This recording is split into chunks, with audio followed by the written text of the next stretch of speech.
కాన్స్టిట్యూషన్స్లో ఇళ్ళన్నీ కూల్చేశారు. కూల్చేసిన తర్వాత ఇప్పుడు మీ ఎమ్మెల్యే అంటున్నారు 140 ఇళ్ళు మేము మళ్ళీ శాంక్షన్ చేసామంటున్నారు. నిజంగా శాంక్షన్ చేశారా? కాదు మేడం, 140 ఇళ్ళు ఓకే, కానీ ఇప్పుడు ఉన్న వాళ్ళు పాత ఎప్పుడంటే 50 ఇయర్స్ నుంచి ఉంటున్నారు ఇక్కడ.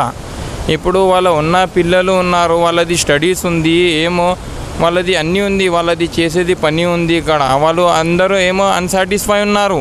ఇప్పుడు మన వచ్చి ఎమ్మెల్యే ఇక్కడ ఉన్న ఎంఐఎం పార్టీ ఎవరు, అహ్మద్ బలాలా సాబ్ వచ్చి వాళ్ళకి అలాట్ ఇచ్చినారు డబుల్ బెడ్రూమ్. వాళ్ళు అన్సాటిస్ఫై ఉన్నారు. ఇక్కడ వచ్చేసి వాళ్ళది 150 స్క్వేర్ ఫీట్స్ హౌస్ ఉన్నాయి, అక్కడ చూస్తే 50 స్క్వేర్ ఫీట్స్ హౌస్ ఉన్నాయి అంతే.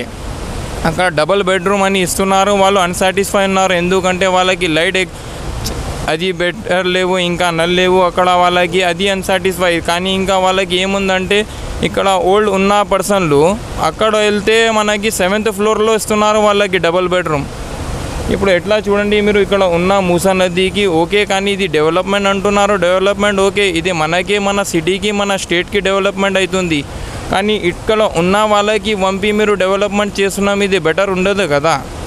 ఓకే, మరి మీకు ముందే నోటీసులు ఏమి ఇవ్వలేదా? నోటీసులు ఏమి రాలేదా అసలు? ఇళ్ళు కూల్చే ఎవరికి ఏం నోటీస్ రాలే, ఏమి ఇవ్వలేదు. వీళ్ళు వచ్చినారు సడన్గా. హైడ్రా ఎప్పటి నుంచి వచ్చింది, హైడ్రా అని చెప్పినారు వాళ్ళు. హైడ్రా చెప్పిన తర్వాత మళ్ళీ మూసే రివర్ ప్రాజెక్ట్ అని వచ్చింది. మూసే రివర్ ప్రాజెక్ట్ వచ్చి వాళ్ళు వచ్చి రీమార్క్ ఇచ్చినారు ఆర్బిఎక్స్ అని. తర్వాత వచ్చేసి 3 మినిట్ కాలే వాళ్ళకి మొత్తం డిమాలిషన్ చేసేసినారు వాళ్ళు. అంటే వచ్చిన వెంటనే కూల్చేశారు తప్ప మీకు ఎటువంటి నోటీసులు కానీ ఏమీ కానీ జారీ చేయలేదు? వీళ్ళకి ఏం నోటీస్, వీళ్ళకి ఏం ఇవ్వలే. మేము ఈ డేట్కి మీ హౌస్లో డిమాలిష్ చేస్తున్నామని ఏం ఇవ్వలే. వచ్చినారు అంతే, ఇది చెప్పినారు మేము దీనికి పలిగిపోతున్నారని. ఓకే, మరి కోర్టు స్టే ఇచ్చింది కదా ఈరోజు, ఎవరిని బలవంతకరంగా ఖాళీ చేయించొద్దు, కొంచెం టైం ఇచ్చి ఖాళీ చేయమని. మరి మీరు ఈరోజు దాని గురించి మాట్లాడలేదా, అడ్డుకోలేదా? కోర్టు ఇచ్చింది వాళ్ళు, కానీ వీళ్ళు యాక్సెప్ట్ చేయాలి కదా. వీళ్ళు వచ్చి డైరెక్ట్గా చెప్తున్నారు వీళ్ళకి అందరూ చేసినారు మీరు కూడా చేయండి అని చెప్తున్నారు.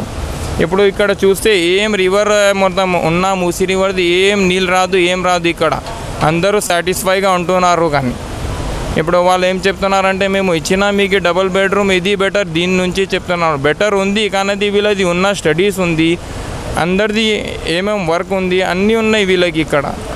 అంటే ప్రతి ఇప్పుడు అన్ని ఇళ్ళు కూల్చేస్తారు కదా, ప్రతి ఒక్కరికి ఇల్లు ఇచ్చారా?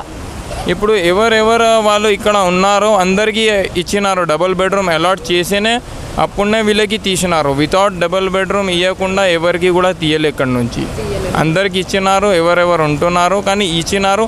కానీ ఇది చేసే ముండపు అదే గవర్నమెంట్ ఇట్లా ప్లాన్ ఉంటే చెప్పేయాలి కదా, చూపించాలి, అందరికీ చూపించాలి. మా ప్లాన్ ఇట్లా ఉంది, మేము డెవలప్మెంట్ చేస్తున్నాం, మేము ఇట్లా అని చూపెట్టాలి. వితౌట్ ఇన్ఫర్మేషన్ అందరికీ వచ్చేసి మేము డెవలప్మెంట్ చేస్తున్నామని మీరు పగిలిపోతే అందరిది ఇల్లు ఎట్లా ఉంటుంది? ఇప్పుడు వాళ్ళు ఒక్కొక్క రూపాయి జమ చేసి వీళ్ళు ఇచ్చినారు. వీళ్ళు డబుల్ బెడ్రూమ్ ఫ్లాట్ ఇచ్చారు కదా. అవును. ఇప్పుడు ఒక ఫ్యామిలీలో త్రీ ఫ్యామిలీస్ ఉంటాయి, అంటే కొడుకు తల్లి అలా ఉంటాయి కదా. సో అందరికీ కలిపి ఒకటే ఫ్లాట్ ఇచ్చారా, లేకపోతే డిఫరెంట్గా ఏమైనా ఇచ్చారా? అందరికీ కలిపి వీళ్ళు ఒకే ఫ్లాట్ ఇచ్చినారు. అదే చెప్తున్నా కదా, ఇక్కడ ఉన్న అందరి దగ్గర 150 స్క్వేర్ ఫీట్ ఇట్లా హౌసెస్ ఉన్నాయి. వాళ్ళ దగ్గర 3 ఫ్యామిలీస్ ఉన్నాయి. అయితే వాళ్ళకి ఒకే బెడ్రూమ్ ఇచ్చినారు. అదే వాళ్ళు అన్సాటిస్ఫై ఉన్నారు అందరూ. ఇప్పుడు ఏమంటే మా ఎమ్మెల్యే చెప్తున్నారు, మా కార్పొరేట్ చెప్తున్నారు అని వాళ్ళు వెళ్ళిపోతున్నారు. మేము ఇస్తాం, మేము మీతోటి మాట్లాడదామని చెప్తున్నారు. ఇప్పుడైతే ప్రజెంట్ తీసేసినారు వాళ్ళకి, వాళ్ళందరూ వెళ్ళిపోయినారు. ఏమంటే భయం ఉంది వాళ్ళకి, అరే భయ్ ఇది కూడా ఇస్తారో ఏమో ఇయ్యదు అని. అందరూ ఇట్లా ఉంటే ఒక హ్యాపీగా ఉండాలి ఏమైనా చేస్తే గవర్నమెంట్. ఇప్పుడు చూడండి మీరు, కేసీఆర్ ఉన్నప్పుడు ఎట్లా ఉంది, ఇప్పుడు ఏమవుతుంది? అంటే రేవంత్ రెడ్డి గారి పాలన బాగాలేదంటారా? రేవంత్ రెడ్డి అయితే వేస్ట్ ఉంది ఇప్పుడు.